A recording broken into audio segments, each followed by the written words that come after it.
Hopefully it will pop up on YouTube soon enough. There we go. I think we are live. Let's see if we can get the screen popping up.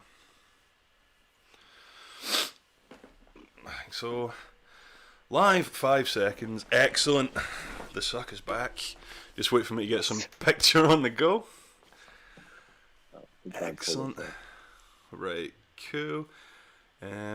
We'll just hide your pretty face for the time being. Yeah. Excellent. Right, theatrics. What is up, ladies and gentlemen? Welcome back to 105 The Succ with your boy Coronavirus Memories. It's been a rough time, but we're getting better. We are back once again with another really cool show for you guys. We are joined with the... There's no even words for it, man. The ultimate... the fucking legendary Forhill, and that's for real. That's right, but before we get into that, see, it's all about theatrics, man. But before we get into that, we are just going to give a little shout out to our sponsor. Now check this shit. This episode is brought to you, as always, by our amazing sponsor, Hard Dive. If you're unfamiliar with the brand, they're an indie clothing label based out of Salt Lake City, Utah. From activewear to streetwear, hats, vests, t-shirts, sweaters, you name it, Hard Dive's got it. And unlike most indie stores, their clothing comes in a variety of sizes. So if you're a thick boy like myself, or a straight up beefcake, Hard Dive's got you covered. My Utah brother has fixed me up with a care package on a few occasions now, and each time I'm honestly taken aback with the sheer quality of this merchandise. It was even more surprising when I found out that the brand is actually ran and operated by one guy. They've got an amazing product and amazing prices, and any purchases you make gives a local business a bit of certainty during uncertain times. So get on Instagram, go over to the Hard Dive store and show them some love. Hard Dive. Find the will. I love being a corporate show. I hope you guys like that commercial, because I really do have to play it regularly, and I don't care. You're gonna like it. You're gonna love Hard Dive. No, but seriously, we have the man of the hour, the man with the power. He's too hot to handle, too cold to hold. He's coming up right after this. We're gonna kick things off appropriately with a track from the man himself. This is Luna by Forhill.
We all good? Is the stream still live? Is this all good? Yeah. Can you hear me and shit? I can hear you. Excellent. Right. Okay. Let's see. It is for me. Says it's live. Fantastic. Right. I was getting a little bit concerned there with what was going on, but let's get to it. That was the man himself. That was Luna by Forhill. Now, theatrics. It's a face reveal. There's your boy. He's here. That's right. Forhill is in the building. Excellent. It keeps stopping to load. Shit. Hopefully that will pick things up. Oh, what is it like really broken up?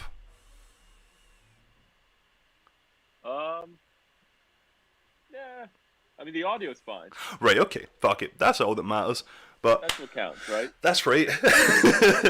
Either way, let's get on with shit. It is so cool to have you here, man. I'm very much happy to keep this interview shit going. It's also, as I was saying earlier, it's cool to actually fucking see the face behind the legend, man.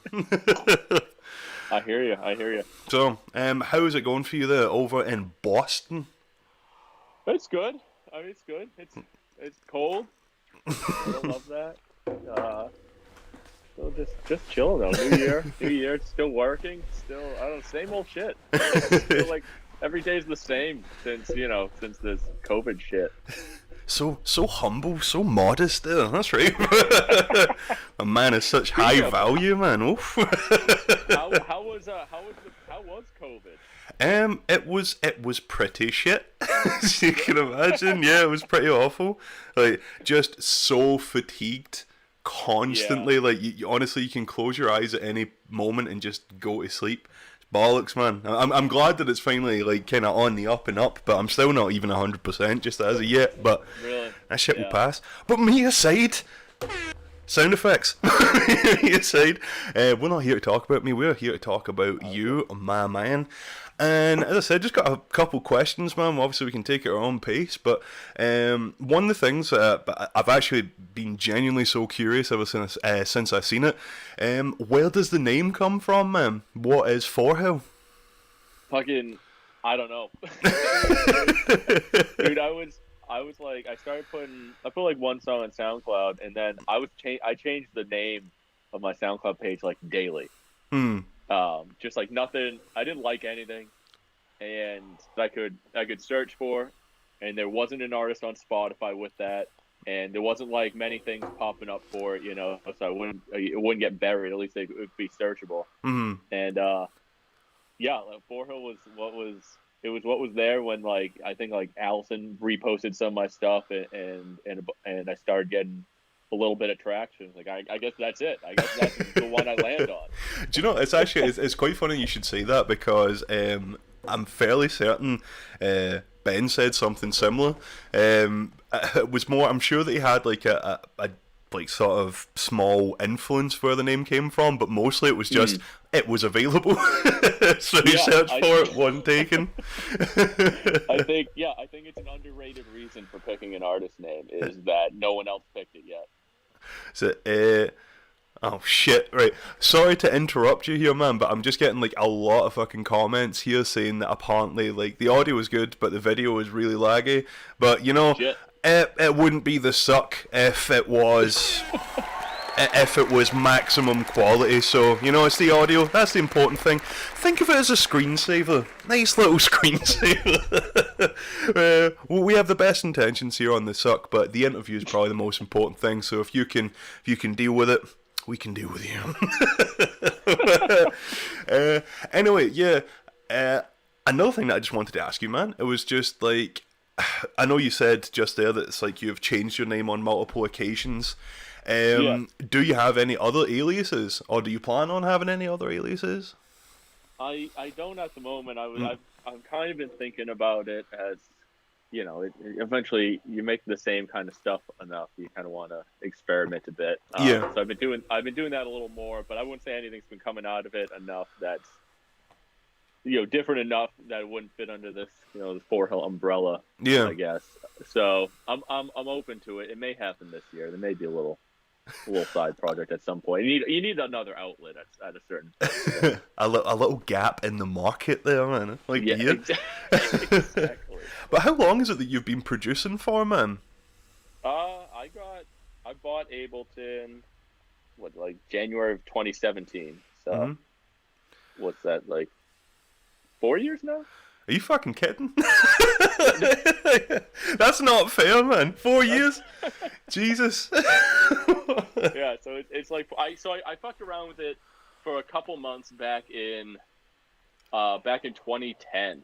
Back at like end of high school, I just started college. I fucked around with it for a few months because dubstep was big, so that was cool, and I was tried to make that.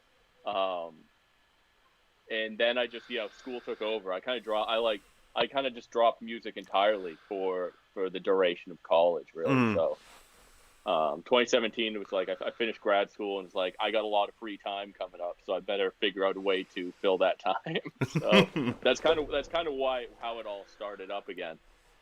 No, man, that's absolutely wild, man. You've only been doing this shit like 4 years. Like, Jesus Christ. Woman, how a bit rude, but how old are you?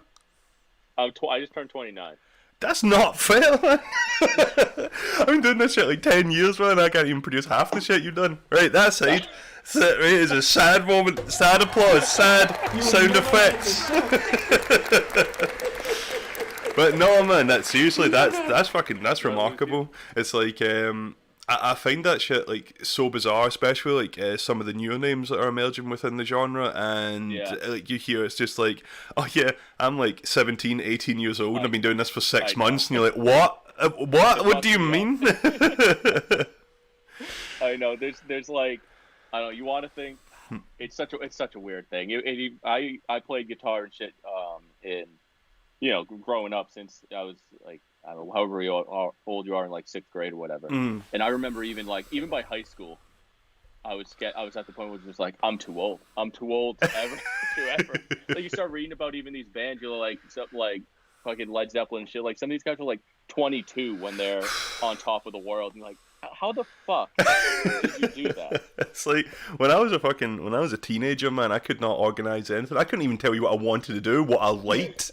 Never mind think, I'm gonna sit down and fucking like just start making music regularly and have enough organizational skills to like post it here and promote it and all that. Fucking hell, like, mad respect to them. Put thought into it. No, I was just like, I had a little drum machine. I was making little like guitar loops, and it was dog shit. Man, well, that's one of the things that's often overlooked, man. It's just like we all have to start somewhere, and that's the thing. Like, just that from nothing, man. Like, you start off making, like, I think I started writing using an office laptop that was barely capable of running Microsoft Excel, and a demo version of Mixcraft 5. I don't even know if Mixcraft is still around these days. I've but never even heard of that. it was pretty shit, man. And it was like, I would just throw all these loops together and think that I'm the next Aphex Twin. Which was not the fucking case, man. But that's one, and kind of leads on to another thing that I was wanting to ask you, actually. I know, like, see, with the sort of associated aesthetic that comes with the type of music we make, I think, like, I don't know, you'll probably see, like, so many comments. Typically people will associate it with, like, Lamborghini on a neon highway, or space music, or this and that, and there's nothing wrong with that, right? But I think, like, well, I'm not sure if that's something that actually inspires you directly. Like, when you sit down to make this music, is that the imagery you have in your head? Because I know a lot of dudes that is not the case, but it just happens to be associated with it. So, that was a very long way of asking, like, what's your inspiration, my man? Yeah, no, I mean, that shit's never even come into my mind when writing. It's like you said, it's an association that people seem to have, but I don't listen to my stuff and associated with that sound. I feel like that there's a style that fits with that.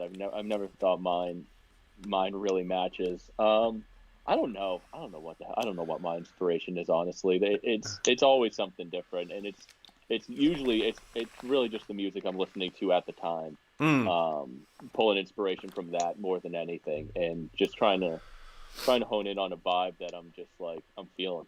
I wouldn't say it's ever really planned out. I think like, if you listen through my stuff, I think I feel like there's it's a bit scattershot at times. Oh well, that's actually something that I was actually going to touch on. I think that's actually a really positive thing, man, and I think that's one of the main reasons that you stand out amongst like a lot of folk is just because like there are well, there you go. I can touch on that at a later point, but like I find a lot of people within this kind of genre, it's more like kick centric focus. It's like the kick, and it's like, but you seem to have like I don't know, a lot more of like the kit is almost like just as equal as the kick, if that makes any sense. It's a lot more like drums and percussion focus as opposed to just like here's the bass, fuck the shit out of it in 4/4 until the song's done, sort of thing.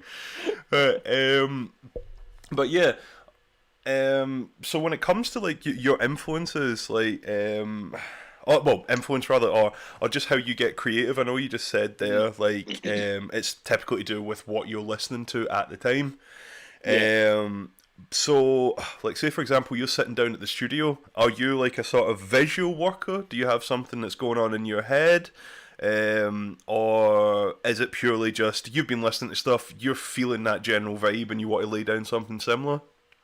It's the second one. It's really, whatever I've been listening to, I'll try and, not like copy it, but I'll try and emulate some aspect of it. If I was digging the drums and the style of that, I'll try and basically almost try and recreate it a bit and use that as the jumping off point to then make my own groove out of that, either sound or whatever it is, and kind of build off that. Or, I mean, probably the way I've written most stuff is just like sitting down at the keyboard, fucking around with a pad with a lot of reverb, finding a chord progression I like, which I'm sure is probably what a lot of people do, and then just slap a 4 on the floor, kick over it, sidechain it, and then just start building from there. And even if the end result sounds nothing like it, it's just like it's a good way to get into I think.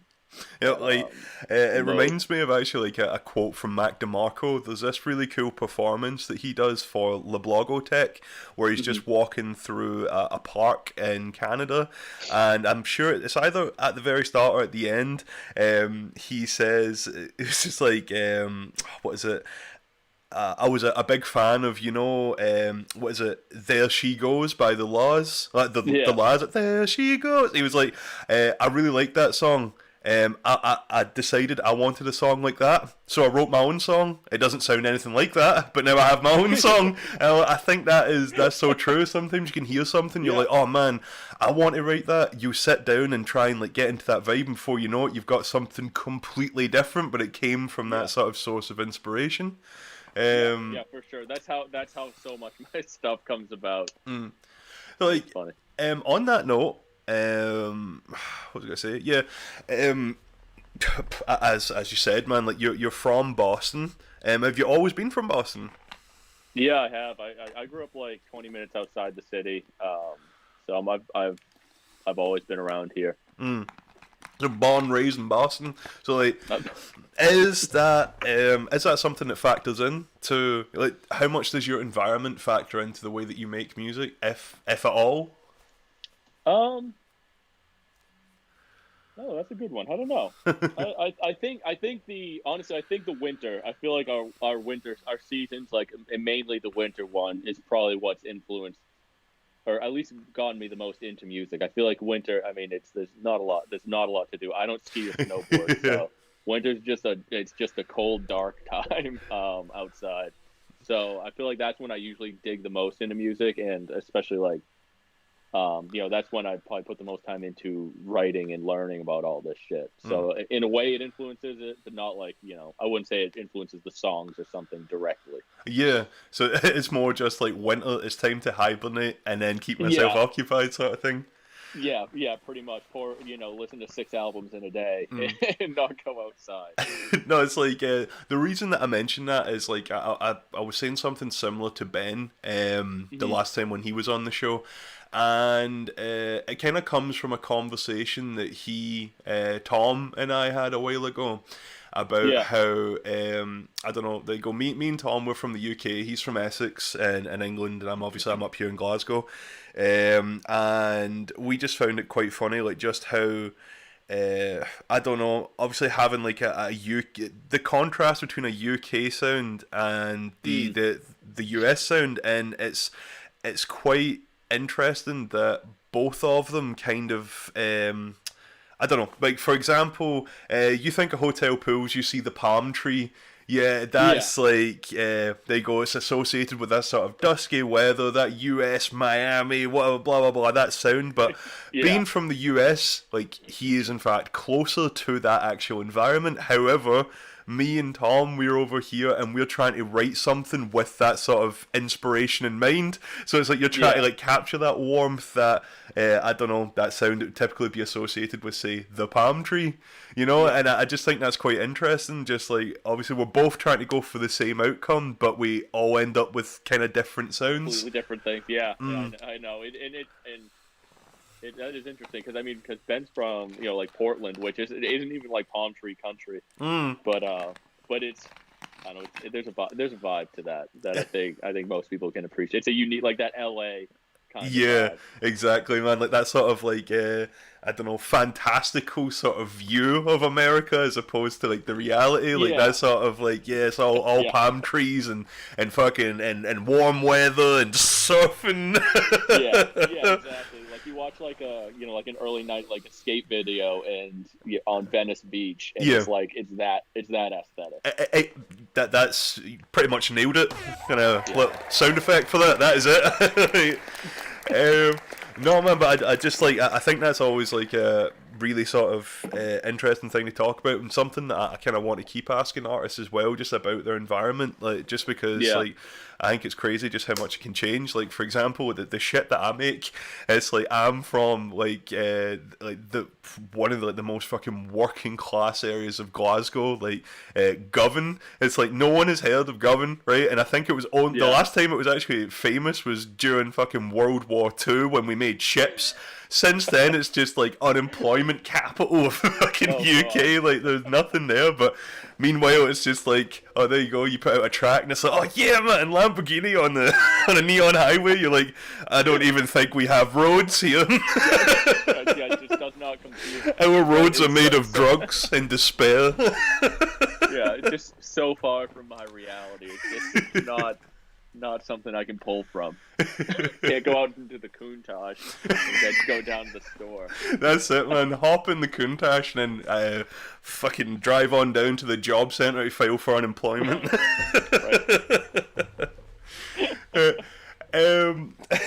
So like, obviously there you go. You've told us like just what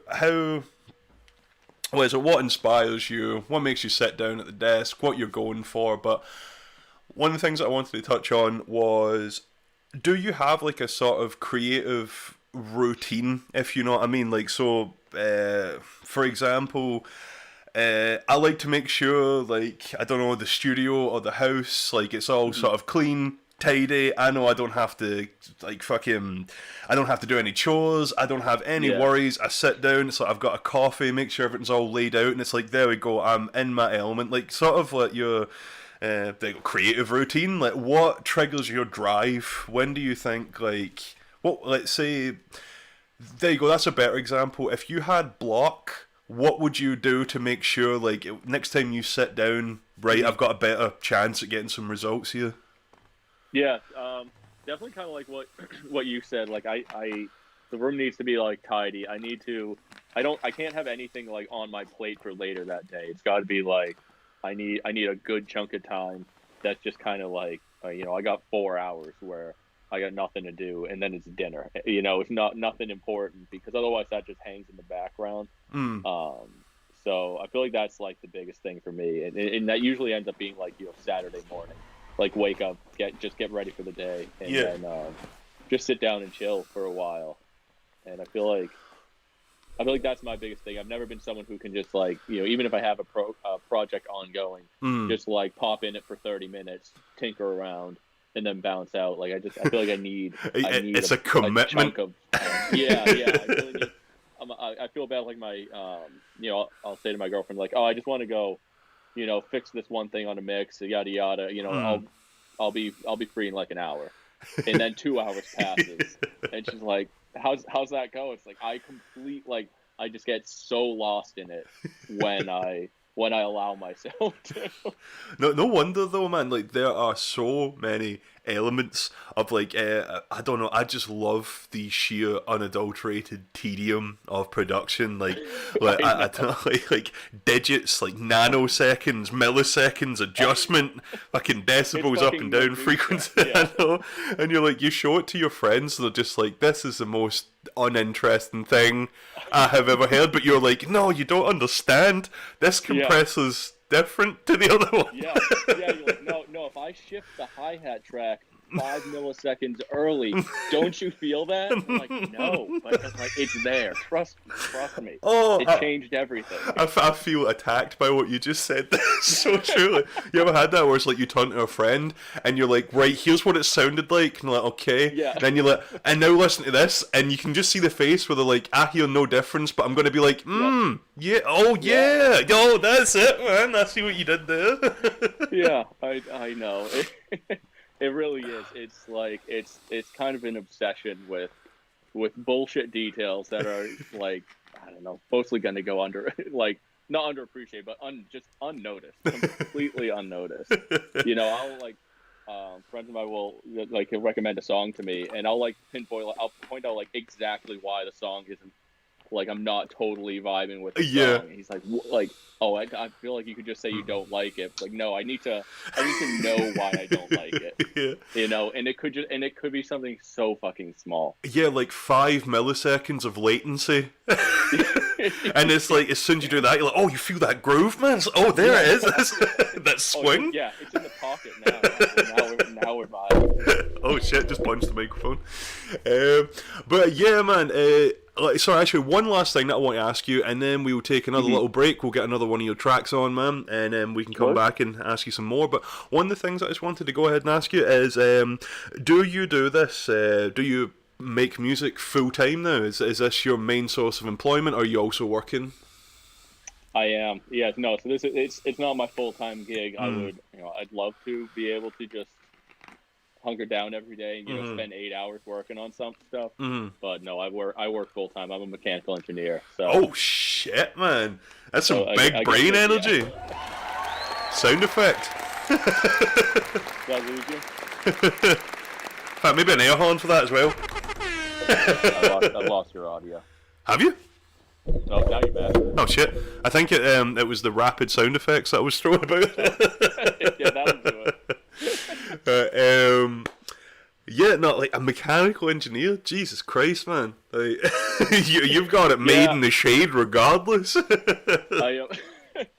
Yeah, it's, you know, I wanted to, like, in high school I wanted to go to school for music. I did like jazz bass. I play guitar. I was taking like music theory courses as my electives in high school. I was all in on this shit. I loved it. And I was like, I want to go to school for music. I was like, I want to go to Berkeley for jazz bass or some of that shit. And my dad's a mechanical engineer, and he was just like, what if you did, maybe consider doing this instead and keeping music as a hobby. And I'm kind of grateful that I did that. I feel like now it's, there's no pressure on the music other than the immense amount of pressure I put on myself. But that's all self-inflicted, It's not the world inflicting it on me. But who knows? I mean, one day I'd love to switch over if I ever got to that point. But man, like that's also just like really sensible as well, especially that you have like a trade to fall back on. Like that's I mean, I can totally understand. I mean, like just recently, I've basically just got my life together over the past couple of years, literally. But I mean, I have just been like in and out of like entry level day jobs that have just like stolen my soul. And it's only until the past couple of years that I entered into social care. So I've basically been a social worker, a care worker, and thankfully with a lot of grind, I'm now just kind of shit. What's going on there? Sorry, just saying. Sorry, I've just seen a comment there saying "R.I.P." to the microphone. I'm like, oh god, is that maybe just delayed?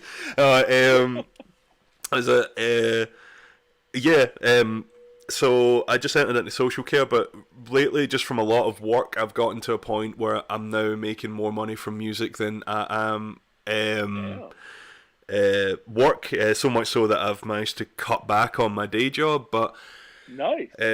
like I'm now doing part time for that, and I mean it's scary because like I went from being like very comfortable, because Yeah. I was working and I was making the music, to now like it's Yeah. that way. Like I have so much fucking passion for it, and I know this is what I want to do, that I was willing to basically be like, I'm up for being broke if it means that I have more time to do this.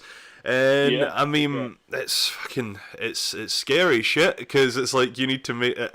It's scary, but it's kind of tying into what we were just discussing there about the whole production aspect. It's the tedium of it. It's Yeah. having to organize yourself, make sure this is coming in, being your own boss, organizing your schedule. It's like Yeah. there's this I don't know, stigma that I feel is attached to like bedroom producers, where it's just like yeah, there you go. It's just like, oh yeah, I'm just chilling out, like sort of stoner, like blah, I'm gonna fall into the studio and blah blah. And you're like, no, I actually know. have to like. It's like if I'm gonna be working today, it's like yeah, up out of bed, the time you would go to your 9 to 5, Yeah. get this shit organized, make sure this is done, send it away, blah blah blah. But no shit, man, that's really interesting. Like, can mechanical engineer, Well, man. it's, it's I think it's like helped me understand some of the, get up to speed on the technical bullshit of producing a lot faster than I would have. But no, I mean, like you were just saying though, it's it definitely, it makes the producing a bit more difficult at times, and like keeping up with it, because it's not just chilling. Like there's parts of it that are just total fun. For sure. But there's a lot of that that's like treating it like a part-time job. So now it's like going from working 40 hours a week to like 60-hour weeks. Yeah. Because just when you get into mixing shit, and like there's just like, oh god, it can just suck up your whole week. I know, man. I used to do, like, when I was working in that call center, I used to do like 12-hour shifts, come back. I only had like a couple hours before I had to sleep for work, but I would just sit down at the computer, fall asleep on the keyboard, pick myself up, go to work. The whole time you're at work, you're just thinking about getting back and doing this. Yeah. But it's addictive, man. Like, I'm sure you can agree. It's just like, I don't know, like, with any kind of creative medium, any kind of art form, it is just like you need to have that passion for it, man. You can't go in like with half measures. Yeah, I feel like the thing that makes me nervous about like ever transitioning it is that sometimes I go to write, I go to do something, but the tank's just completely empty. Yeah, and I feel like that's the part that for me, I'm like, if that were to happen, and it's my full thing, I feel the anxiety would be way too much for me.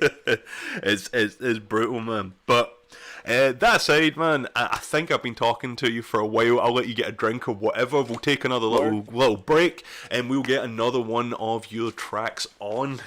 But yeah, we have another Forhill track coming up right now. This one is featuring Youth 83, and it is Into Dust. I believe that's your artist pick at the moment, isn't it? On Spotify, I love that song. Youth had everything to do with that song. I mean, that's so much of him, but goddamn, I think it came out so good. The vocals in it, I think, are really fucking cool, man. I love that one. But yeah, let's get that on the go. We'll take a break, man. You can have a breather. But here we go. This is Into Dust. Forhill, Youth 83.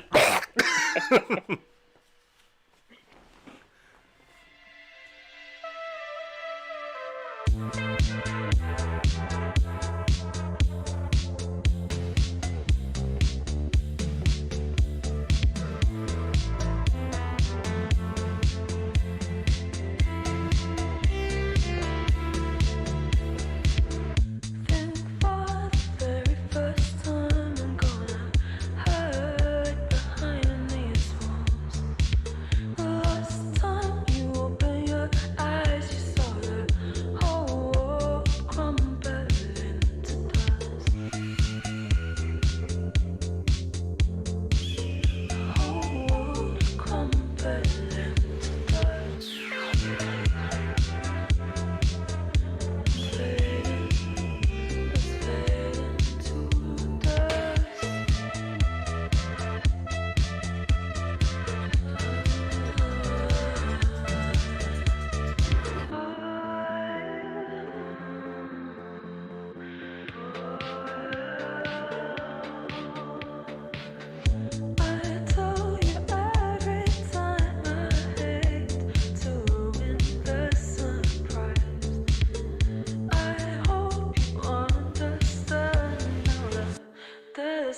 nothing left out there for us.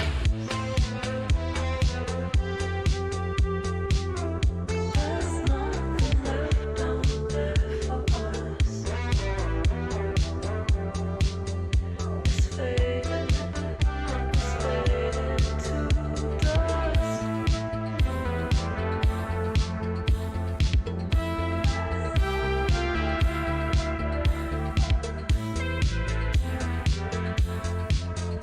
It's fading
Into Dust.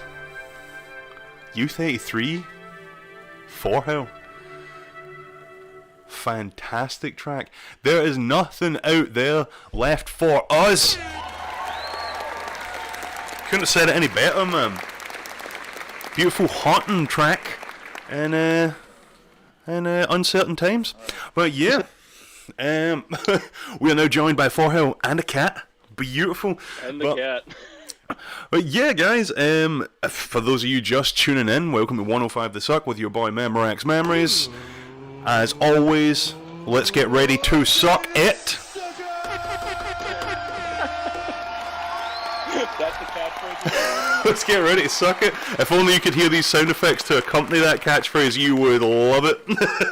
But yeah, for those of you just tuned in, we are joined by synthwave royalty today. My guest is known for such tracks as Searching, Expanse, and Stay. It is the one, the only Forhill. But before we get back into that, I have got to be a corporate show once again.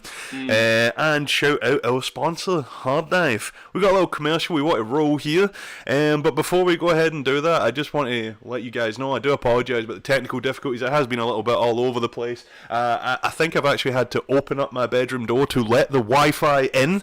Or something. I don't know what the fuck is going on here, but we're getting like great connection and it's dropping out, blah blah. But either way, I'm glad that you guys are still staying tuned in. And as I said, we're going to give a little shout out to the sponsor, and then we're going to come back and we will get some more questions with the man of the hour. But here comes a message from Hard Dive. Today's episode is brought to you, as always, by our amazing sponsor, Hard Dive. If you're unfamiliar with the brand, they're an indie clothing label based out of Salt Lake City, Utah. From activewear to streetwear, hats, vests, t-shirts, sweaters, you name it, Hard Dive's got it. And unlike most indie stores, their clothing comes in a variety of sizes. So if you're a thick boy like myself, or a straight up beefcake, Hard Dive's got you covered. My Utah brother has fixed me up with a care package on a few occasions now, and each time I'm honestly taken aback with the sheer quality of this merchandise. It was even more surprising when I found out that the brand is actually ran and operated by one guy. They've got an amazing product and amazing prices, and any purchases you make gives a local business a bit of certainty during uncertain times. So get on Instagram, go over to the Hard Dive store and show them some love. Hard Dive. Find the will. Oh, I love doing that. I love being a corporate show, man. I'm not even going to deny that fact. But yeah, we are back again. Once again with the Renegade Master. It's the man, the myth, the legend, for real. It's Forhill. That's terrible. Can you still read me there, Forhill? I So can there with now. me. Yeah, I think when you hit the sound effects. They're too powerful. That's what it is, man. Yeah. That air horn, it just blows everything out. Oh, I swear, guys, one of these days we will get a decent setup. That's a lie. That will never happen. That's what gives us the charm. But there you go. Got so many people tuned in, so not complaining. But we got some more questions here for you, my man. Yeah, for sure. Also, like, see, I knew that line was coming up in Into Dust, and I knew it was going to get stuck in my head. I fucking see the, what is it, her name? Is it Tima? That does the vocals for that? Like, see, just that there's nothing left out there for us, then you get that, baby, baby. That is just, that is the shit, man. That fucking guitar riff is awesome. It's so good. I love it. Yeah, there was something, like, I've actually been meaning to, like, talk to you about this for some time. Like, I'm talking about, like, ever since I first heard what a Forhill was. But yeah, obviously just with the time differences, and like obviously we're both doing our own thing, so it's difficult to actually just kind of sit down and have a conversation like we are just now. But one of the things that I have noticed ever since being kind of invited into it is your activity on the Discord server. Like the sort of chill synth Discord server, like typically, like whenever like, we're in there, it's like you all seem to be involved in conversations, or people like just know it's just like, oh yeah, shit, it's Forhill's here. At least that's to my impression, sort of thing. But I'm fairly certain a while back, if I recall correctly, I was hoping to get a track put on one of the chill synth playlists, and I think I had to contact you for that. Oh, I think. Is that accurate? Do you am I like total? Are people been fucking with me, or do you have like that sort of? Like, are you basically like an admin? Are you responsible for these playlists? I made that playlist. That was like I came up with the idea to do that as a way of kind of promoting because at the time that Discord server was like maybe 20 people. It was like 20 artists or something. And it was like let's just make a playlist and we can promote that, and that'll thereby promote everybody here, and then it just kind of it ballooned a bit into something a bit bigger than anybody had expected. But an innovator. That is my playlist. What, so like, I mean, how many are there now? Are there like 7 or 8 or something of them?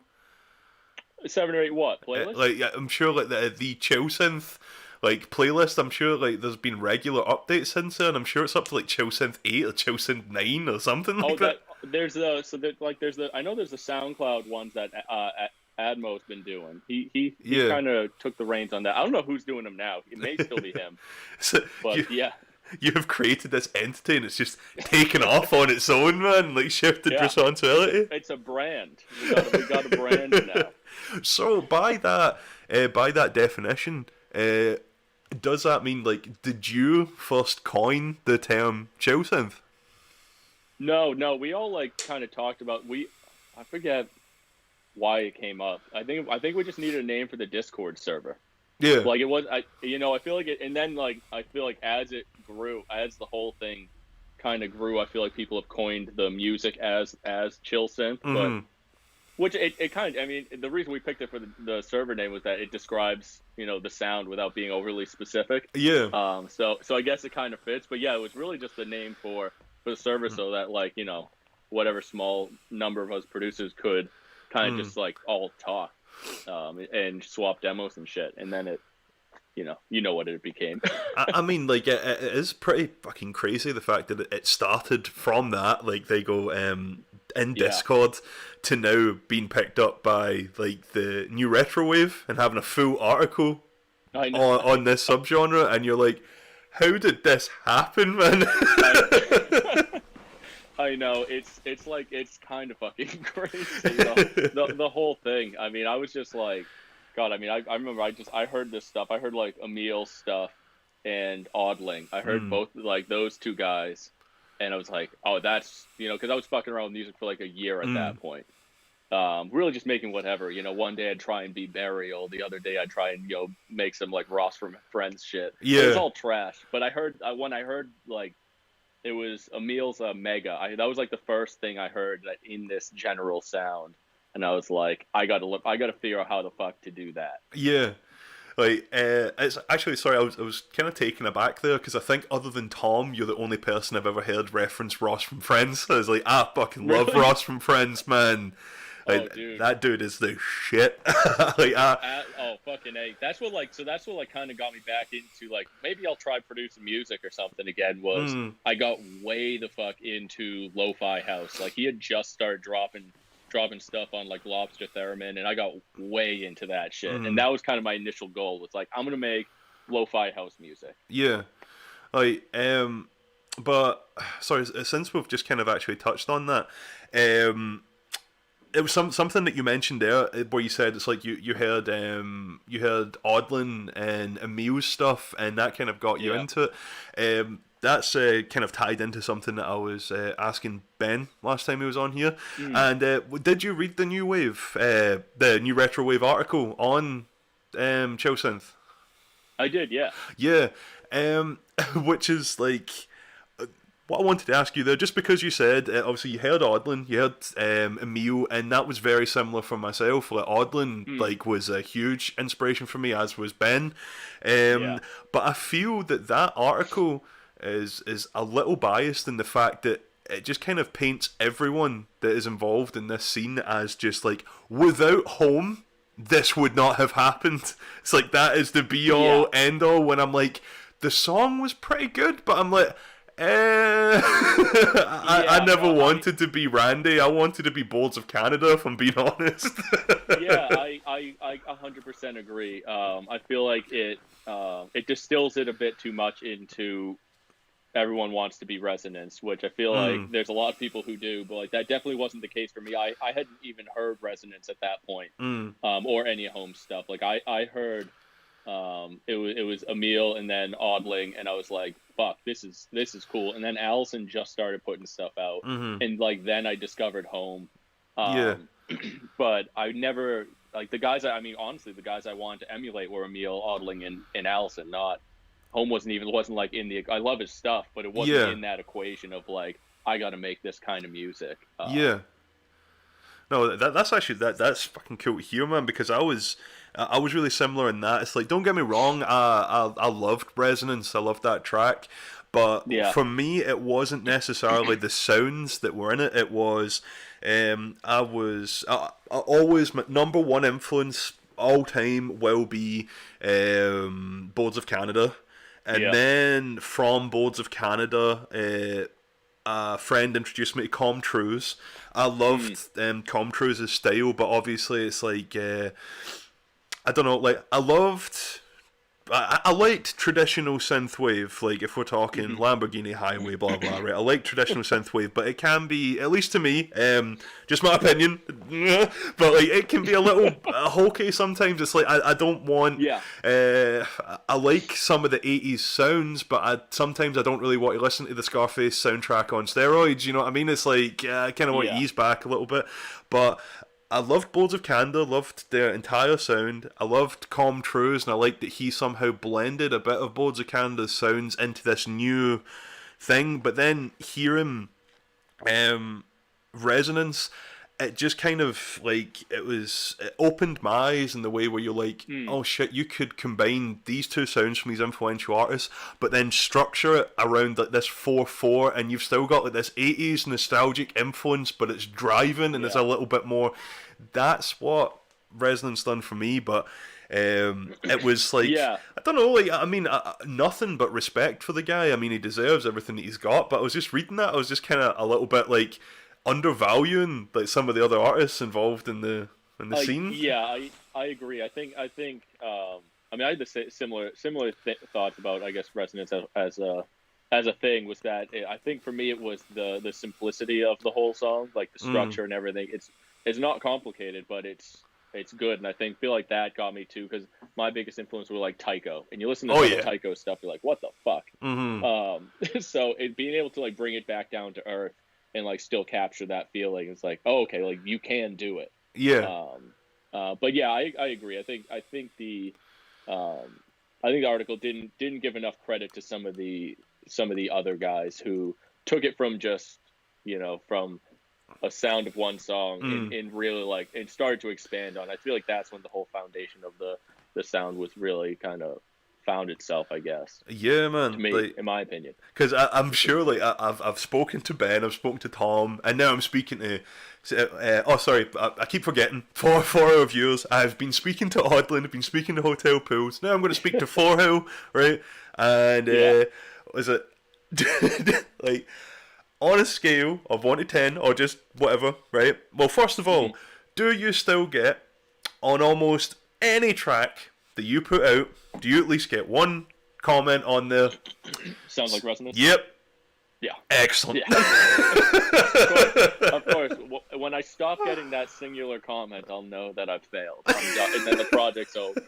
Like, oh my god! Like, I think I said to Ben Hotel Pools when he was on the show. I think I said to him, it's like, you could literally, like, I don't know, fart into a balloon, put that balloon inside a broken television, throw it down a fucking hill into some sulfuric acid, and then capture that sound through a fucking megaphone onto an 8-track, and then someone will be like, yeah, man, you catch those resonance vibes? And you're like, no! Yeah. I fucking don't! Like, there's a comment on Thanks for Listening that just says, this sounds like home resonance with the notes changed around. And I'm like, what song are you listening to? I love that. Acknowledging that it's a completely different song in the statement. That's It's like, fucking Christ. I mean, don't get, like, I mean, in my heart, I do know that when people write that stuff, it's supposed to be a compliment. That song is notorious for sure. like, yeah, I mean, and I feel like, and I get what they're saying. I feel like a lot of people. I feel like what it's getting at is it gives the same feeling as Resonance or this song. It doesn't, unless they are just thinking that the opening a filter on a salt wave has been coined officially as Resonance as canon. Then maybe we disagree. But if they're just getting at this evokes the same feeling, it's like, all right, it's a pretty watered down way of saying it, but all right. I mean, like, it's if anything, I think one of the worst, like, felonies that Resonance committed on music and on our genre is that when that came out, everyone just started with the and you're like, okay. But as I said, I don't want to come across as salty at all. Like, some of Randy's music is, I personally find that his, I don't know if it's his demo account or his other alias, Color Index, I personally find his work on there to be infinitely more interesting than anything that he's put out under the home name. Yeah, he has this track called Bucket Brigade's Laundry Jam, which is, I mean, it's only like 1 minute 40 seconds or something, but that shit is the audible equivalent of a fucking antidepressant, man. If I put that on, I just feel so comfortable and so safe, and just like, oh, if ever I'm stressed out, I just put that on and it just brings me back down, man. But see, I mean, he fucking honestly fully deserves all the credit that he's got, man. Yeah, definitely. I mean, I think the big, I feel like, speaking of big crimes committed by Resonance, I think it is overlooking some of his other catalog. He has made so much fucking music, it's insane. Yeah.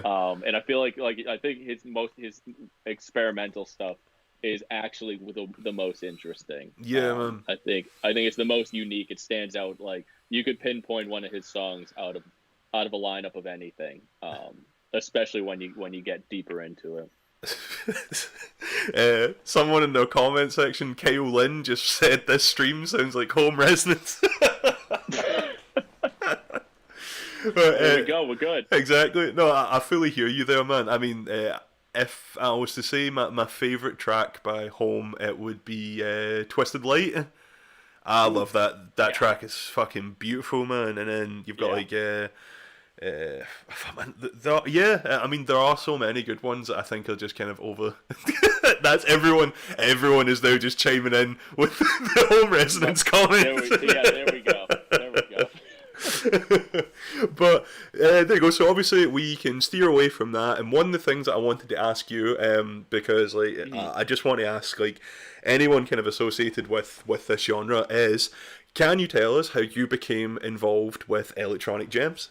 How did it happen? How did you first get on there? Like, you know? I got on there with like it was my second attempt to make this like general style. I wrote Odyssey, and I really, and speaking like going back to our early conversation of like finding a song you like, basically trying to recreate it, come up with something largely different. Mm-hmm. I mean, I was really just trying to like, I heard Space Echo, Mm-hmm. also like his classic song, right? And I just pulled that into Ableton. And I was like, how the fuck did he do this? And what makes this what gives this its whole sound? And Odyssey came out of writing that, which I think is like a very apparent if you know that the influence is there. I mean, the opening chorus, there's a lot I cribbed off of like the structure, just trying to learn what's going on there. But yeah, that was the first one that I really feel like, okay, I kind of got the sound that I'm looking for at this point, and I sent it to Dan, not knowing his name was Dan at the time. Yeah, and he posted it, and yeah, it kind of after that just kind of continued on. I was gonna do an EP with Midwest. Yeah. With that and a few songs, and just start working on new shit in that sound, and I feel like I don't know, it just he must have vibed with it, I guess. See, you're pretty unique in that, because I think almost every other artist that I've asked about their Electronic Gem story, it has always normally started with, I was gonna quit, man. That was it. I was at the end of it. I was gonna stop doing it, and this was my last Hail Mary shot in the dark. And it was like, and Dan rescued me. He saved me, man. And it was like, yeah, and that just kind of sums you up as well. Going back to the start of this interview, when you were like, I've been doing this for 4 years. You're like, I just hit up Electronic Gems. He took it. Cool, no big deal. I'm a mechanical engineer. At that point, I was like, I've been produced for like a year and a half, and I was like, oh, cool, I can like, and then that's what I made the sound that I was trying to make. This is the most wholesome shit I've ever heard. It's so nice. Like, honestly, there's just no like self-deprecation or anything in this story. Like, I felt like making some music. Cool. I wanted a sound. Oh, I made that sound. No biggie. Honestly, though, it's I wish it was that easy still. I mean, I wrote the song. It was like one of those. I'm sure you've had those where you write, like, I wrote the fucking song in a day. I mixed it in like 2 hours because I was like, yeah, it sounds over compressed and lo-fi. Yeah. So that's good. And boom. And it was done. And I wish I could say that happens anymore, but it was good for a while. Fucking no, but I know what you mean there. Like, right now, well, I mean, I think it's the same with every release, every track that you approach. You want to outdo your previous work. You want to improve that production value and everything. And it just feels like each new project that you put out, you're like, yes, this is it. This is the best that I've ever produced. But then I think exactly. But I think for like every single one of us, I mean, like, they go like Hotel Pills, Odlin, fucking anyone. You'll find that it was that track that you wrote in like an hour, and it has like, when you listen to it, you kind of cringe a bit because you're like, I could have done this there, I could have improved this, I could have put more high end, and you're like, and that is your most popular track. It's like fucking, I love Curious Alice, man. It's a very sentimental track for me, especially like what it was written for and what it's about and how that message is actually managed to translate. But I'm just like, every time I listen to it, I'm like, come on, a little bit more high end. Like, it's so mono, everything's all cringed. I know. Like, I mean, Searching's obviously like my biggest one. I feel like that one came out. I was me and Ben were trying to like, all right, we decided like, all right, let's collab. And it's like, all right, I'm gonna try and write some stuff with his sound in mind. You know, I wasn't, so I sat down, opened a project. I probably wrote like 6 different things, and I'm talking, like 16 bar loops, just like an idea of a track. And Searching was one of them. And then like in there, I had something I sent off to him that became Descent, and and that worked out. But then searching, I was just like showed to a buddy of mine. He's like, I mean, it was so rough at the time. He's like, you should explore that one more. Like that sounds dope. And yeah, and then just fucking like slap that together. I listen to it now, and like, the mix is shit. You know, this is shit. That lead's way too fucking loud. Everything's compressed to hell. Like the snare sound in that is just because it was like the limiter on the masters just knocking that down to like 10 dB. That's the whole snare sound is just over limited. But like I can't make the sound any of that again. But it worked, you know. But you know, like you've just kind of hit the nail on the head there, and it is like something that I kind of worry about sometimes, where it's just I don't know. I find in a lot of different genres of music that I listen to, sometimes it is the human error in the track, like the drums being slightly out of time at certain points, or just little mistakes, little human error, idiosyncrasies that kind of give it its personality. And I feel that even though your production can be improving, I would hate for my stuff to be over polished, if you know what I mean. Yeah, overproduced, right? I mean, that's where that's what you don't want. You don't want. And honestly, I feel like like you're saying, you want to you always want to outdo your last release. You want it to be better produced, better written. You want the hooks to be better, the whole fucking thing.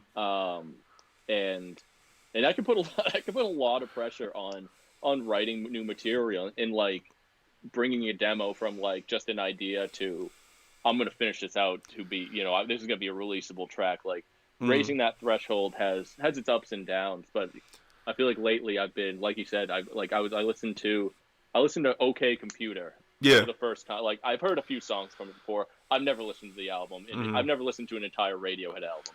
So the other night I was like, I should probably, you know, they seem important. I should probably check that. I should probably check them out. And I'm listening to OK Computer. I'm like, the mix on this is shit.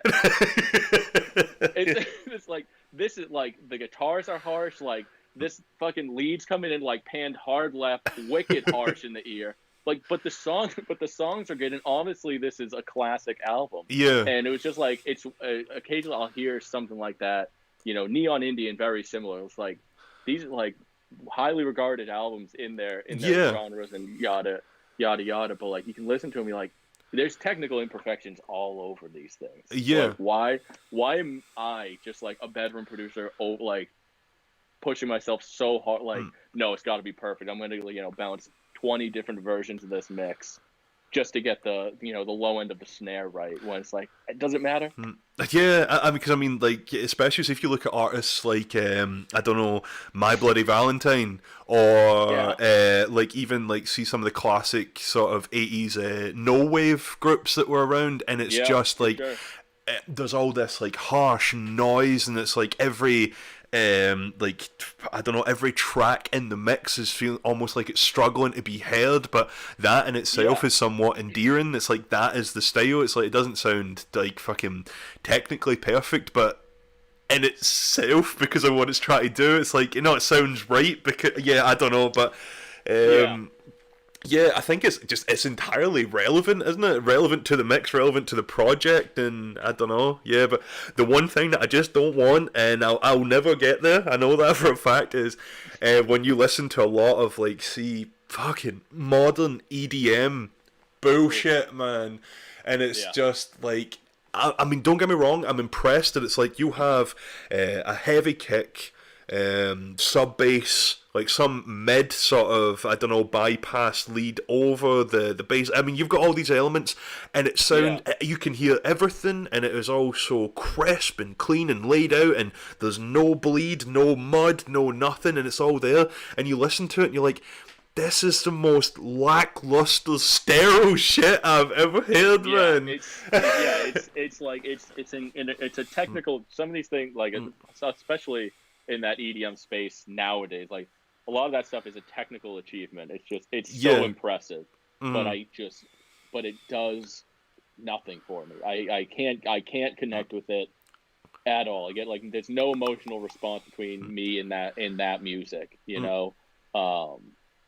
which is it's but some people will. Some people hear that even like Noisia and stuff, and it's like I've listened to a few of their albums and they are unbelievably skilled producers. And if you go see like their studio walkthrough, it's like this is taking it to like Large Hadron Collider of music studios. It's just fucking insane.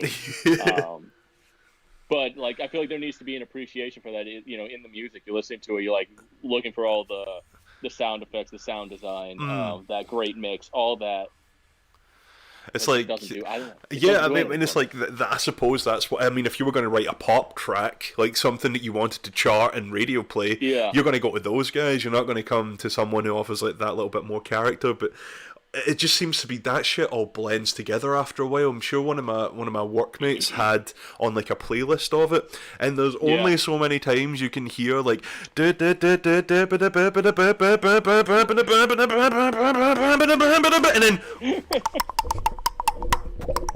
and it just like it builds all the way up just to go into this with just boom, boom, boom behind it. You're like, it's the most disappointing shit. Yeah, I know, and I get why.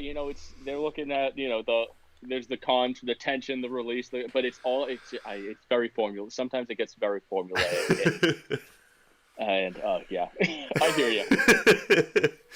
But well, whilst we are on the topic of production, that was actually something we touched on it earlier. Something that I was meaning to ask you as well when we were saying like a lot of this artists in the genre, a lot of our contemporaries and colleagues will focus on more of a kick-centric sound. Absolutely love it. I don't want to say that there's anything bad about it. I absolutely adore that sound. But like there are obviously a few people, especially like you and Delora and that kind of thing. You and Delora and like fucking all these other artists that seem to be, at least from my perspective, leaning towards a little bit more of an electronica type side, if that's like, I mean, like you're saying, like a little less kick heavy, just a little more, I don't know, a little lighter in sound. Yeah, and just the general sort of the palette, like the drum sounds you guys use, they are a little bit more. At least I would associate them with electronica. Like for example, when we were listening to Luna earlier, I felt that there is like elements of like a sort of a house groove or swing in there and that kind of thing. But it's like I suppose, does that tie into like your earlier influences or the reason you started it, or is that something like is that something that you acknowledge that you're doing, or is that something that I've just picked up on? I don't know. So I guess with like Luna, as I've been mixing lately, I've been trying to not have an overpowering kick. I feel like Luna, especially, like I struggled to mix that one, and whenever I listened to it, it was a lot of like, fuck no, that the bass, like the wicked low end of the bass and that kick is just blowing out everything. And it's, when I heard it, I was like, that sounds like an EDM vibe to me, and I just didn't like it. So I've been like I have been like consciously toning it down. I don't know, I guess like the electronic music that, I mean, Tycho's what got me into electronic music. Like, before Dive was out, it's like I was in high school. My buddy showed me, what the hell's that song called? Dreams or something like that. And I was I was blown away. I heard that, and then I got his first album, his EP. It's like this is crazy. So I got really into electronic like via that, and then even in college, RAC was a huge influence on me, kind of getting back into electronic. I got into the EDM shit for a while. It was huge freshman year of college, and then I fell off of it hard.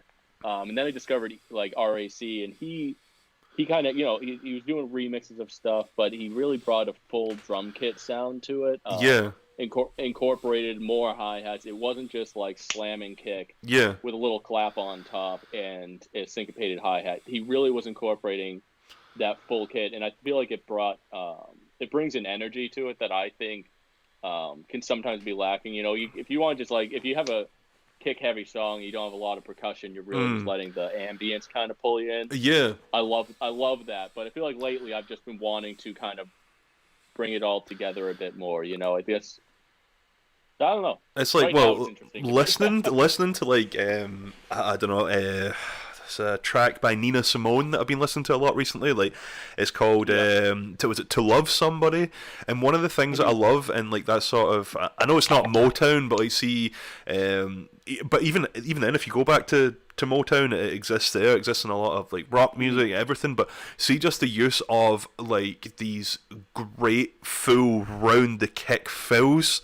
Round the kit fills rather, so just and it's like and all this shit and like breaking it up and just it adds so much more groove and anticipation. Like I don't know, I think the musical term is like a resolve, where it's just like if you were to go da da, it's like the next note that you're naturally waiting on is nah, because you want to resolve that. But I think that exists within percussion as well. It's like as soon as that fill starts, it's like you're waiting for it to come back in, but once it drops back into the beat that you're expecting, then you bring in a new element musically, and it's just I mean 4/4s work, but I just that after a while I'm just like I want to fuck shit up, man. I want more groove, more fucking shuffle, and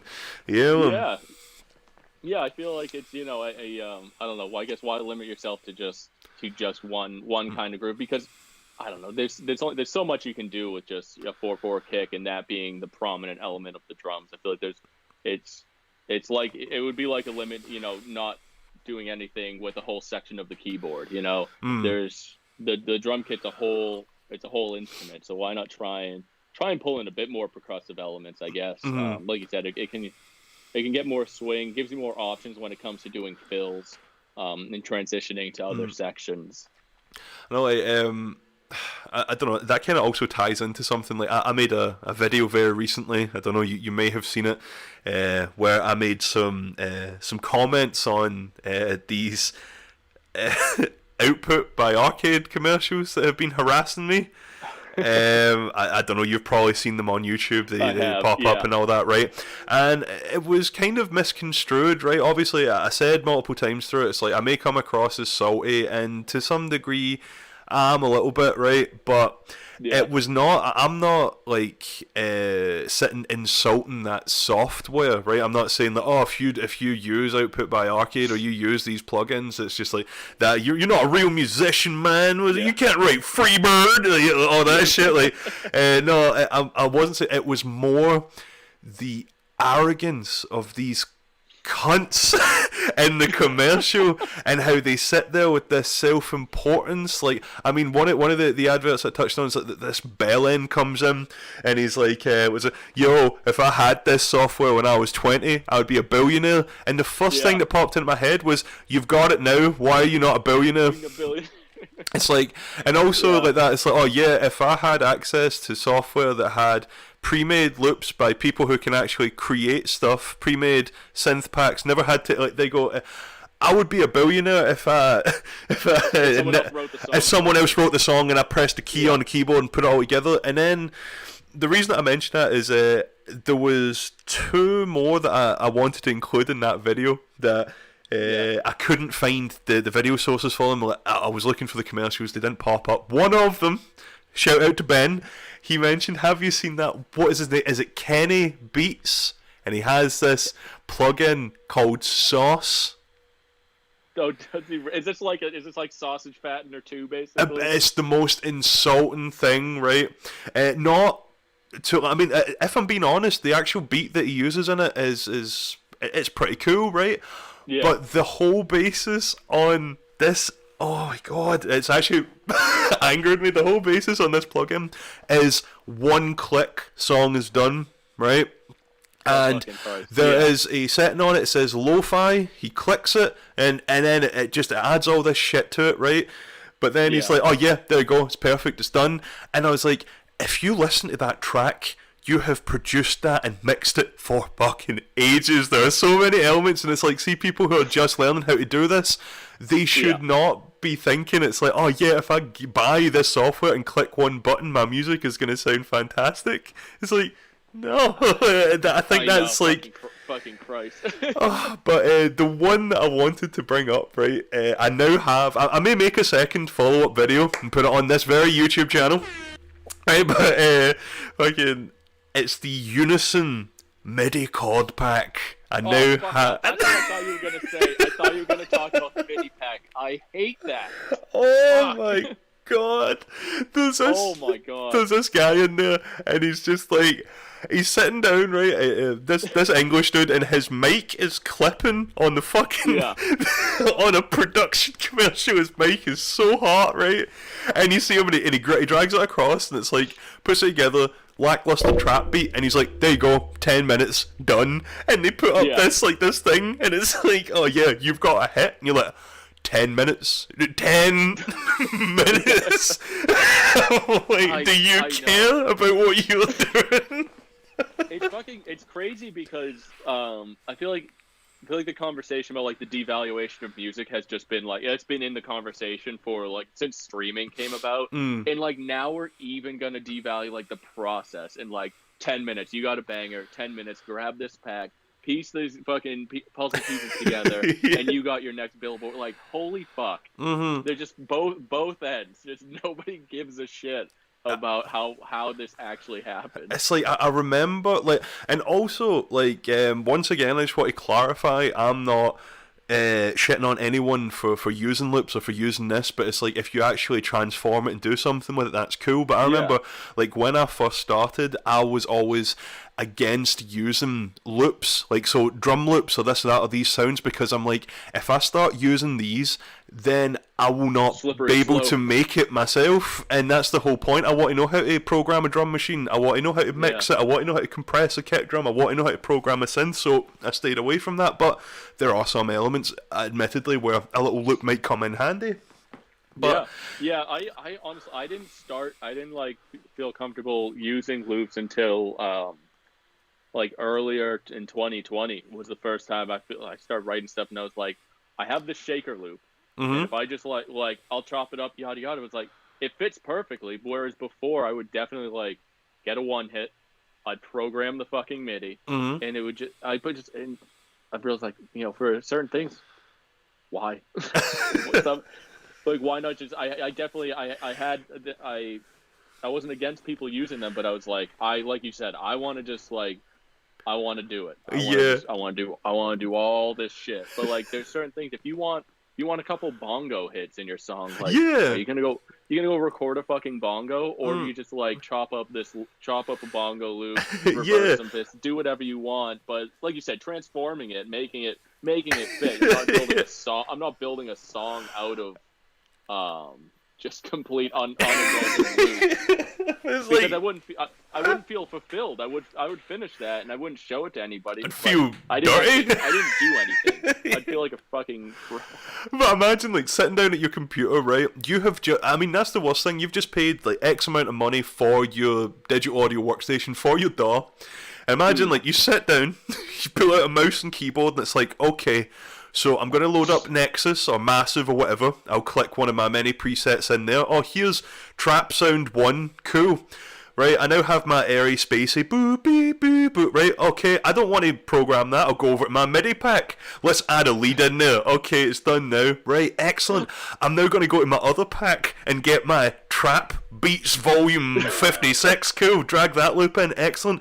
Oh, cool. Right, now I need some bass line. Oh, let's go into here, get my pack, my loop, add in the sub bass, and then on top of all that, you're like, let's get Sauce by Kenny Beats and one click that shit. And it's like, oh, and then you see these cunts in the advert and they're like, oh, this is fire, oh, it's so fire. Like, sit down, you prick. It builds a false expectation of the effort, because like obviously the effort to make some of these loops and shit, like it's substantial, you know. You get some of these sample packs, and like the guys who make this shit know what they're doing. Like, there's a lot of talent going into making these. But to think to try and sell it that you can slap together a banger in 10 minutes. But I mean that in itself, what you just said there, it's like they go, the guys who made this shit, who made the loops and made the pack, they're the producers. You can't just sit down with all the stuff that's been written. Like, you're basically just structuring it. You're just putting it together. It's like, you can't call yourself a superstar Grammy-nominated producer for sitting down and dragging someone else's shit into your... Yeah. It's a weird. It's like you said, you don't want to discourage like the use of them, but there's definitely a fine line between doing enough, modifying it enough to claim actual ownership of it. You know. Yeah, man. But that was a bit of a tangent. I think we both needed to get that off our chest. Kind of tying it back to something that we were talking about earlier. I don't know, you may have answered this, but I just kind of wanted just to make sure. I've noticed that it seems to be a little bit of like a running theme amongst the genre that we're in. But I'm just wondering if there's any specific reason you do it or whatever. Just kind of want to hear it from you. You, much like Ben and Odlin, use a lot of like one-word titles for your tracks. Oh yeah. So I've obviously asked them, and I'm wondering what is like. Is there any reason for that? Is like, yeah. if I was good at writing words, I'd write lyrics in songs. is basically it. I said, like, yeah, I don't mean to put you on the spot there. Always just like, I've literally asked everyone that, and I'm just kind of curious. Is it like, if it was like more a marketing thing or whatever, or just keep it short and sweet, or? It's honestly just keeping it short and sweet, and I'm just I make instrumental music because I'm not a word guy. Yeah. So it's I don't know. I have like a notepad doc where it's like anytime if I hear a lyric, even like a few lines in the lyric, where I'm like, ooh, that's good. Anything that inspires me, I got a whole huge list of it, and there are names in there that are longer names. So I used to be into like the post rock thing. So you got like a fucking sentence for a song title, but I feel like by the time I'm done, I always just boil it down to like a single word, or maybe two if I'm feeling crazy. No, I mean, I suppose like it is catchy, like, and it's kind of easy to throw into conversation where you're like, yeah, I was writing, say for example, I was writing Luna, right? But then, oh yeah, did you hear Luna, right? But then you can like, I don't know, think about Richard D. James, and it's like, oh yeah, man, I was listening to A-X22567.4.B the other day, like, rose right off the tongue. That one, yeah, that's my favorite, like Parallel 79. Yeah, and I mean, to be fair, I think like if some of those like I don't know computerized words or song titles like an Aphex Twin or whatever we'll go with. They they fit the style of music. It wouldn't if I suddenly named a song like that with my style, but it had this gibberish kind of name.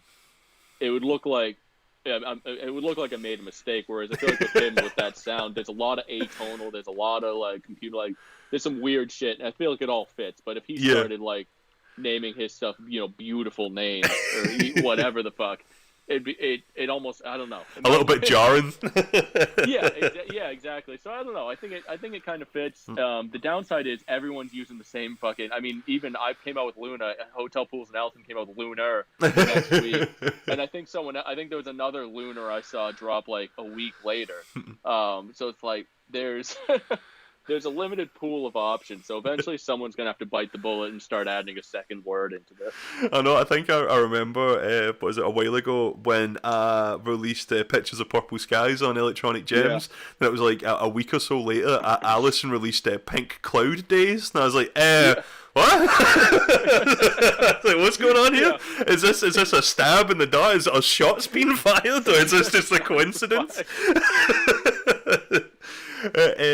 Let's get introspective for a second here, right? Let's get very new agey. I've got a deep question for you here, right? I'm gonna put you on the spot. Gonna make you uncomfortable in a very comfortable way. There we go. So, everyone who's tuning in, let's lean closer towards the monitor. Let's get togetherness. And Brian, if you were a fan and you were listening to this interview right now, and say you were someone who was interested in getting into production or making some music, starting from scratch, what would you want to hear in this interview? We're getting fucking. You're speaking to yourself right now, man. There's levels to this question. Yeah. Fuck, I'm astral projecting right now, looking down upon myself. What? An out of body experience here on the Succ. It's weird because I feel like what I want to say, it's all cliches, right? It's all just enjoy it. Don't worry about how many people are listening. All that, just like you don't need many tools to do it. All that shit. I feel like I heard it all. I feel like but I didn't believe it. Especially like you don't need many tools you don't need much. You can do everything with fucking plugins. You can do everything with stock plugins even. I feel like that's probably one of the biggest ones. I think that's a very important thing, actually. Like, I fully agree with that. Yeah, I read it. I read that shit all the fucking time. Where you see some producer chime in like, you don't need all. You can do this all with stock plugins. And I'm like, bullshit. You're just saying that so that I don't figure out how to do it like you do, and then fucking leave you in the dust. but the more I've like learned, like, fucking Christ, like, you don't. I got thousands of dollars in plugins I've bought. I got 2 fucking hardware synths, and I still go to the same, like, I still go and use Diva for like 80% of my synth. I use the same shit, or I use Ableton stock stuff for half my effects. I really think, don't get bogged down in thinking that a new toy or new tool is going to actually change anything. Yeah. If you don't know the basics of it. Yeah, I don't know about yourself, but I get that message quite a lot. And it's like, oh, what synth should I buy? What synth? And really, I always try to respond. It's like, I started out using like I still use the same plugin like yourself for everything that I work on, the same stuff. But it's like, I look at a hardware synth like a treat.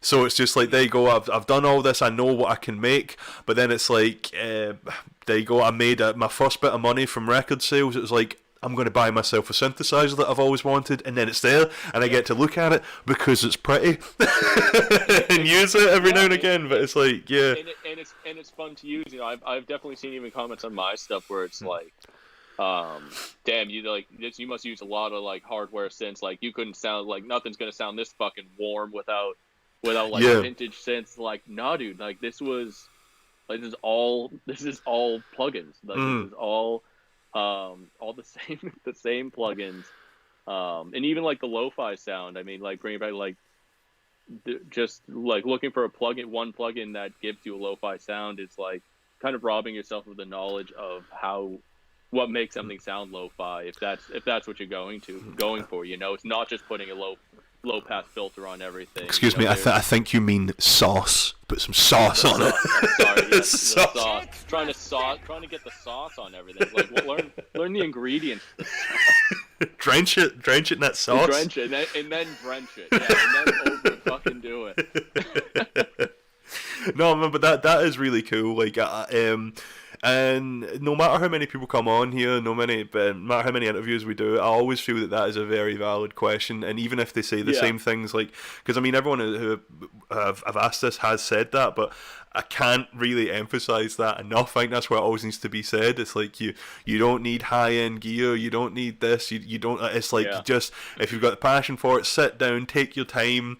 Don't compare yourself to everyone else who's got fucking mastering engineers and this and that. Like, even though you don't sound so polished right now, that could be the very thing that makes you stand out, and all of these things. I think the don't compare yourself is probably, I mean, that's the biggest one. That's probably the toughest one to keep going. I feel like once things do take off, then the comparison probably really starts for a lot of people. You're like, oh, sure, it's.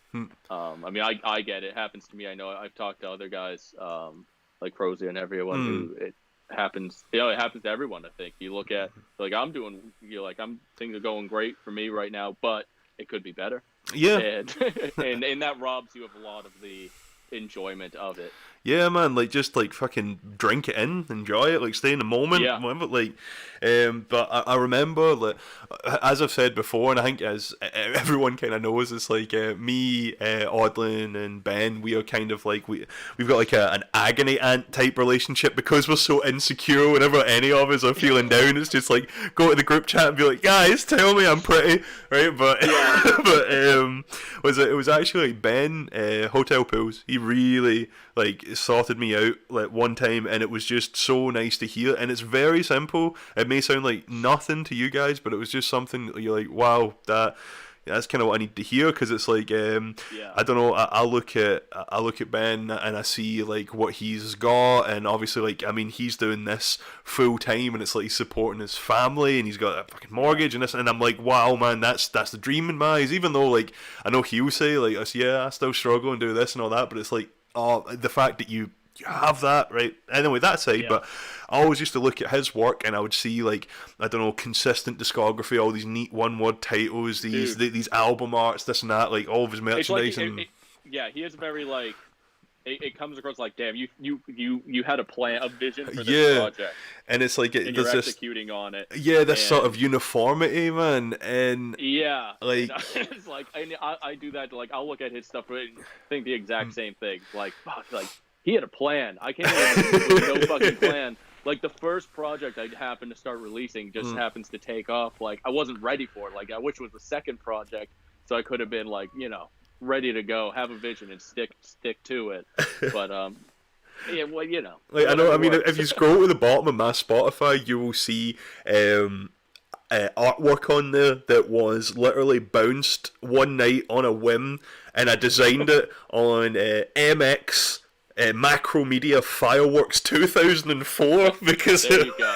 And I was like, I just want to put it out there, and I look at it and I'm like, I hate that. I might like do a shout out on Instagram and be like, do any actual artists out there want to help me out and change this? But that aside, the thing that Ben told me, I was feeling pretty down, and I was kind of, there you go, once again comparing myself to his work and what he's got and these plays and all that, and then it was just something very simple, and he was just like, yeah, but that's why people listen to you, because you don't sound like anyone else, you don't sound like me. If people wanted to listen to me, they would listen to me. And you're like, and that just, I don't know, it goes very simple, but it really hit home, and you're like, yeah, cool, like that.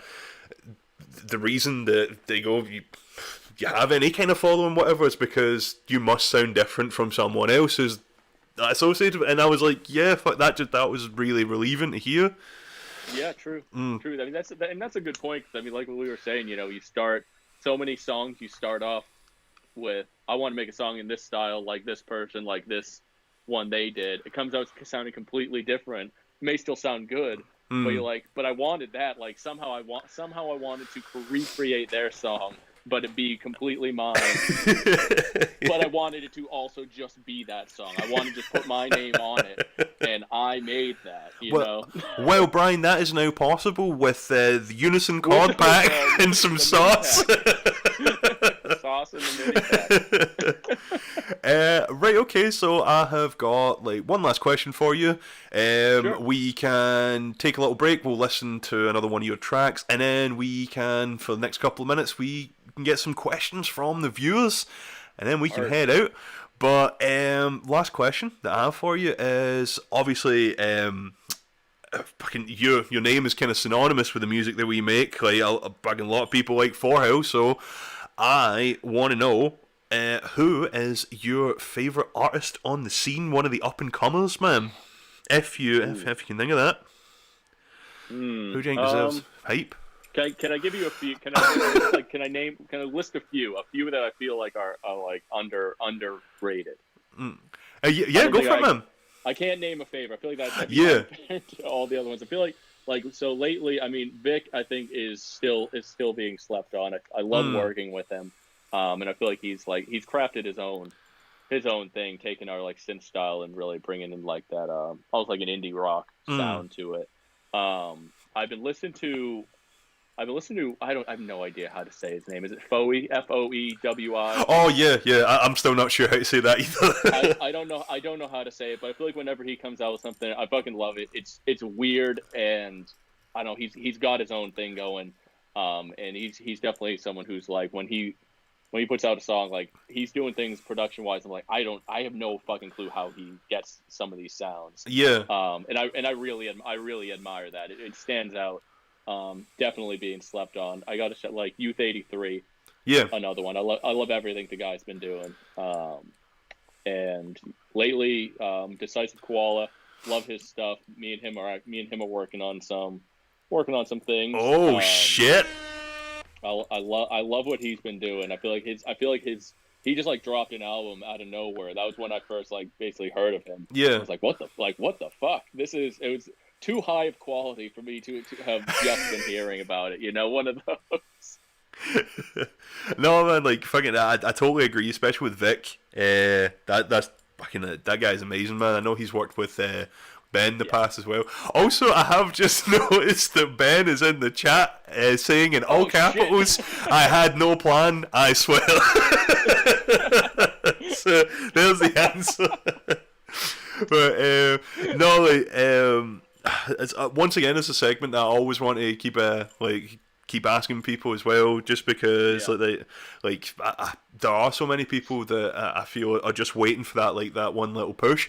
One of my like Sean's lock of the week, my pick, is actually in the chat right now, Mr. Neil, sir, right here. Oh, yeah. I've seen that name floating around a lot, getting some attention. Yeah, man. You actually just informed me not that long ago that my man is going to be on Stratford's Secret Selection for the first time. So I'm like, get in there, brother. But he's fucking top notch, man. Who was it? John Dunder was one I just saw. Yeah, he just added me I've seen today. the name before, but I heard the Secret Selection track. It was so good. Yeah, man. He just added me today, and I think I saw he was just on Electronic Gems as well. I was like, oh shit, that's pretty cool, man. But yeah, Vic, and yeah, I always feel like I butcher the guy's name, but it's spelled, Count, Count, and it's dot and then 2 zeros, so I don't know if it's Count 00, Count double aught, Count, well, yeah, but that guy's the shit. I think I gave him a shout out on the last show as well for the track that he done with Fabio the Bar, that Endless Summer. It was on that recent Stratford comp. Oh my god, man, like, there you go, but I don't even know how long it's been since we last had Ben on here, and I'm still bopping that track. That is just so good, man. I love everything. I love that Andrew's, like, keeping the Secret Selection going. I feel like it's been, like, I don't know, everyone's been on it. It's almost like, it's like a rite of passage in this, little genre. It's like, you got to get a track on a Stratford comp at some point.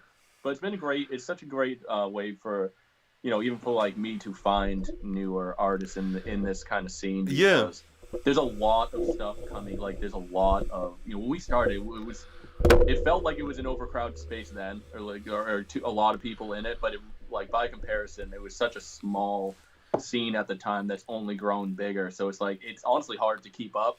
But, having something like that, it kind of filters it down a bit to something that's a little more manageable, so I'm not just scrolling through SoundCloud listening to a million things. You can only do that so much. No, it's fucking. I was actually saying, like, I'm sure that you have seen it countless times, but I think it's so weird when you. There was this. You might even be tuned in just now, man. But there's this artist. I think he's from Ireland. He's called Balcony Sunrise. I think I'm sure it is. And like when he's talking about his fucking inspirations, it's like, lists my name, and I'm like, what the fuck do you mean? How on earth? It's just weird when someone says, "Oh yeah, man, I'm inspired by I live in a 1-bedroom apartment in Cessnock in Glasgow. I'm not. I know I can't be influential.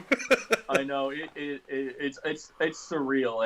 Anytime anyone you get a message that's like, that they could draw any amount of inspiration to make any kind of music from like the stuff you make is it's crazy. It's fucking nuts. All I wanted was to like my first song on SoundCloud, I got to 100 views and I was like, holy fuck, this is crazy. I know. It's a superstar. I never thought I'd make a dime. I always was like, I was like, if anyone listens to it at all, like I got to 100 followers and I was like, this is the dopest shit ever.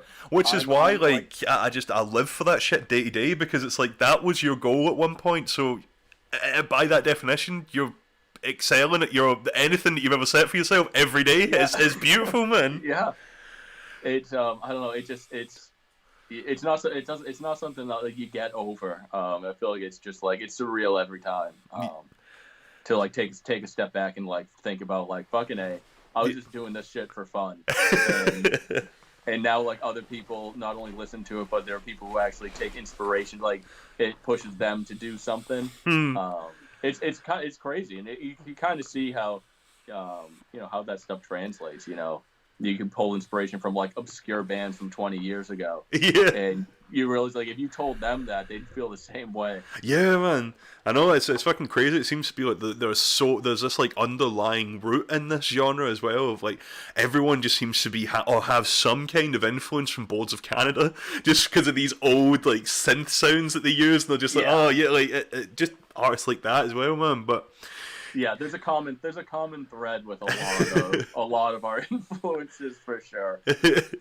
There you go. Last question, and then we can get another one of your tracks on the go, and then we will be taking some questions from the viewers. But there you go. You got that camera. You got this platform. What are your plans for 2021? Oh fuck. I got a few. I got a few things lined up. I got like 3. Oh, no big plans. I wish I had something to pitch here. So just taking it one day at a time.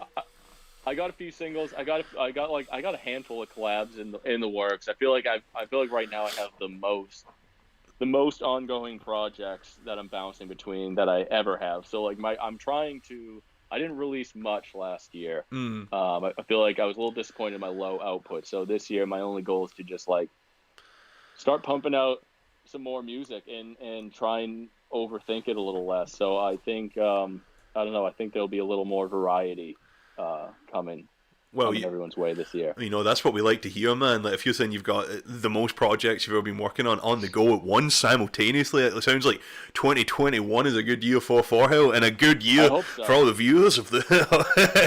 That's what I like to hear, man. Like I know, like when you're saying like all these collaborations, that's what I was saying with fucking Ben last time he was on here. I was like, how have you got so many collaborations? I don't even think I could organize one successfully, man. It's on. I feel like and I've done this to myself before. I feel like I take on a bunch of. I have a lull in writing my own stuff, or I have just released like a solo track, and like someone asks about a collaboration, I say, yeah, this would be a great time. Spur some new creativity juices, and then I take on a lot, and I'm like, oh no, I have a lot of fucking projects. So I've still not found the balance between 0 collabs and too many. But this seems to be, it's manageable so far. It's more enjoyable. I feel like I don't know what I used to do, but I would definitely like mainline. I get a track going, I get it sketched out, and I would just mainline that until it's done. Yeah, man. Start that, finish it, move on to the next one. Yeah, man. And basically I gotta finish this before I go to the next one. I'm trying to get out of that. I don't know if it's working out yet, but it's at least more interesting on the day to day. So because you can just nothing's happening here. I'll bounce to a different project. So yeah, a little piece by piece, I'm getting through it all. So are we remaining secretive, or can you drop any names? You want to keep that surprise, or can you drop any names of the people you're working with, or? I'll keep it on the down low. Nice. I'm not sure what their thoughts are. I don't want to spill the beans without consulting. That's cool, man. Treat 'em mean, keep 'em keen. After all, man, that's how we do it here on the Succ. But you guys held it here first. 2021. We got a bunch of Forhill collaborations coming. And on the note of Forhill, we are going to take another little break. We're going to get the last track of the evening, or the afternoon, or the morning, depending on wherever the fuck you are in this beautiful round circle that we all habitate. But we're going to put another track. And then, if you guys have got any questions for Forhill, just start adding them to the comments, man. And yeah, we'll take another couple minutes. You can ask them, but coming right up right now, this is Eventide by Forhill and Vic.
Even Tide,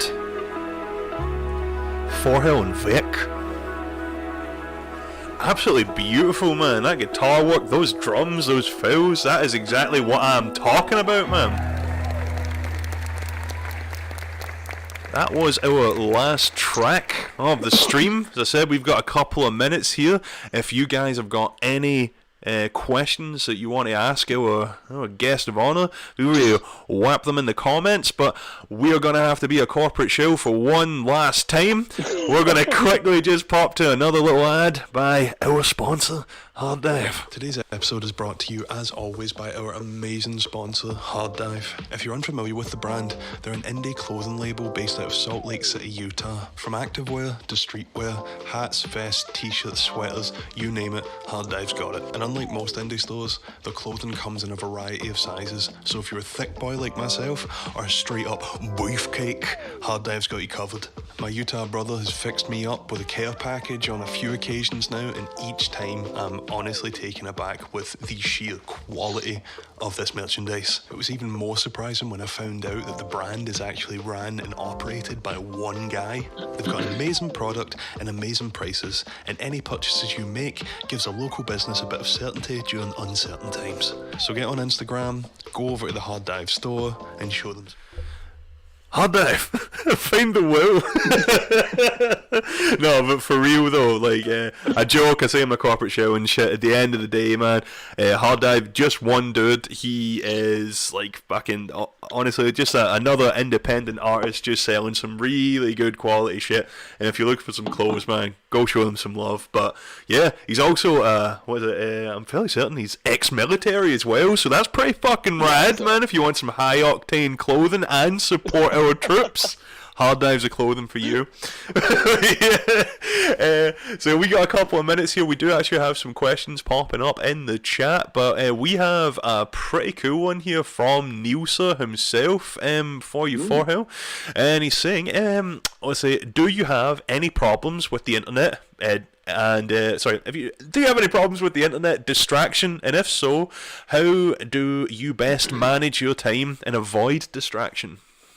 Oh, for sure. Yeah. I mean, yeah. Who doesn't have issues with distractions? I think, I think like in at least my first year of learning to produce, especially, I don't know, I was at a place in my life, but there's a lot of wasted time, and I definitely just decided to be more strict with myself. I was like, if I had free time, I was gonna read, or I was gonna work on producing something, or do something musical, trying to teach myself piano, and just like I didn't watch TV for like a year. Whoa! I'm not big on social media. It was really just like, I think you just got to make a conscious choice to avoid it. I don't have Instagram on my phone. I'm not really on social media a lot. I find that stuff it's so fucking distracting, and it's so easy to just get sucked into it and lose an hour that I just have to. I just have to remove it. I don't have like Reddit. I don't have any of that stuff at my fingertips really. So I can, just try and be a little more productive, because I have limited time.